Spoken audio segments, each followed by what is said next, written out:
I hope you all are well and good. और आप सभी का फिर से स्वागत है आपके अपने यूट्यूब चैनल एसएस स्टडी में। आज का अपना ये टॉपिक स्टार्ट करें इससे पहले आप चैनल को सब्सक्राइब कर दीजिए और बेल आइकन को याद से प्रेस कर दीजिएगा। तो चलिए करते हैं अपना ये आज का टॉपिक स्टार्ट। इसमें आप टॉपिक के नाम से ही समझ गए होंगे कि आज हम भारतीय संविधान की अनुसूचियों के बारे में पढ़ने वाले हैं। इनकी कुल संख्या 12 है। इंग्लिश में इसे कहा जाता है स्केड्यूल्स ऑफ इंडियन कॉन्स्टिट्यूशन। तो देखते हैं प्रथम अनुसूची के अंतर्गत क्या क्या शामिल है।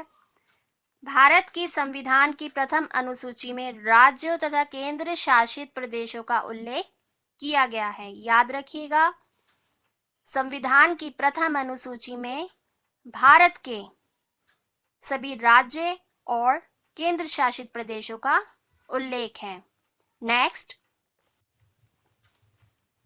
द्वितीय अनुसूची, इसके अंतर्गत आप देख सकते हैं पदाधिकारियों को प्राप्त होने वाले भत्ते और वेतन और पेंशन की जानकारी आपको दी जाती है।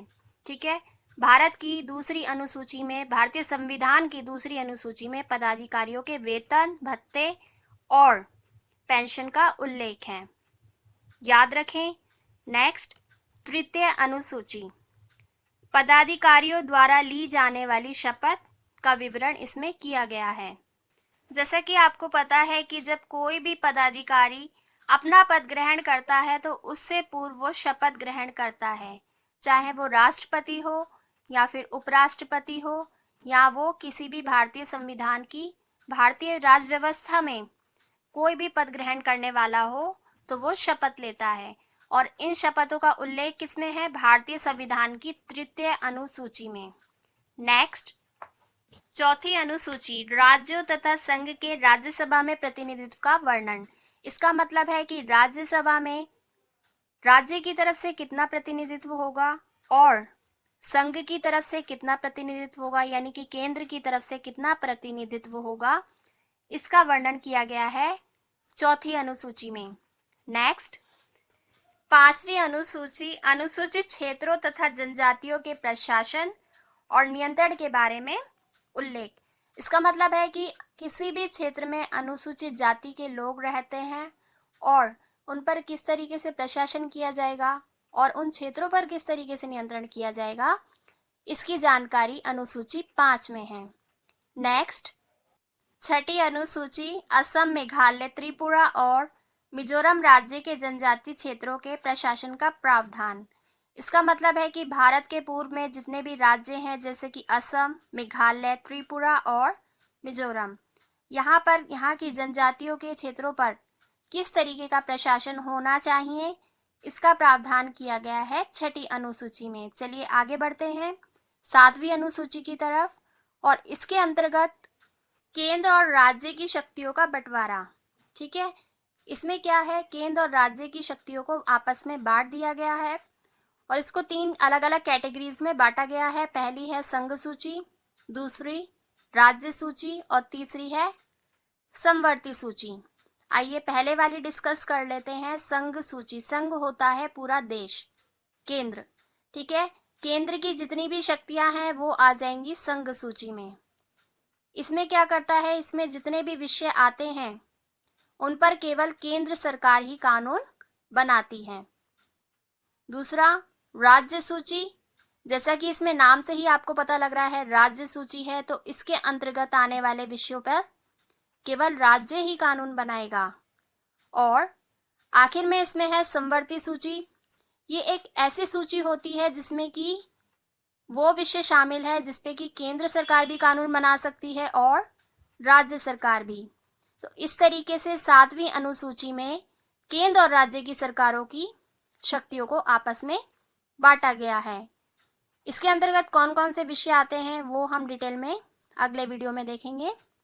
नेक्स्ट, 8वीं अनुसूची, इसमें भारत की 22 भाषाओं का उल्लेख किया गया है। जैसा कि हमें पता है कि जो भारत है एक बहुभाषी देश है और यहाँ पर कई सारी भाषाएं बोली जाती हैं। ठीक है, और उन भाषाओं को भारतीय संविधान में मान्यता प्राप्त है। आप कह सकते हैं कि 8वीं अनुसूची में 22 भाषाओं का उल्लेख है। नेक्स्ट, 9वीं अनुसूची, राज्यों द्वारा संपत्ति अधिग्रहण की विधियों का उल्लेख है। ठीक है। इसमें सम्मिलित विषयों को न्यायालय में चुनौती नहीं दी जा सकती। यहाँ पर समझने वाली बात है कि कोई राज्य संपत्ति पर किस तरीके से अधिग्रहण कर सकता है, इस चीज का उल्लेख 9वीं अनुसूची में किया गया है। और इसमें जो भी विषय है उसको न्यायालय यानी कि कोर्ट में चुनौती नहीं दी जा सकती। नेक्स्ट 10वीं अनुसूची, यह 52वें संशोधन द्वारा लाई गई है। ठीक है, हम जानते हैं कि भारतीय संविधान में अनेक संशोधन हुए हैं, अनेक बदलाव हुए हैं। तो 52वां संशोधन जो था, इसके द्वारा इसमें दल बदल से संबंधित प्रावधानों को शामिल किया गया था। ठीक है, तो 10वीं अनुसूची में दल बदल की जो प्रणाली है उसका उल्लेख किया गया है।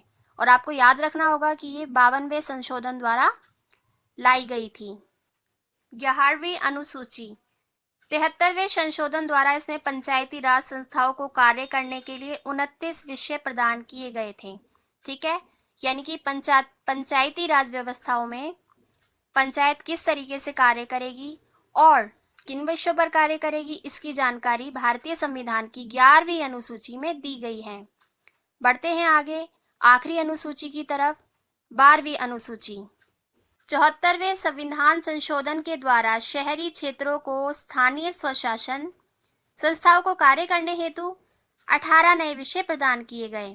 अब यहाँ ध्यान रखने वाली बात है कि 11वीं अनुसूची में पंचायती राज यानी कि ग्रामीण क्षेत्रों को जो विषय दिए गए थे उनका उल्लेख था, जबकि 12वीं अनुसूची में आप देखिए शहरी क्षेत्रों को विषय प्रदान किए गए थे।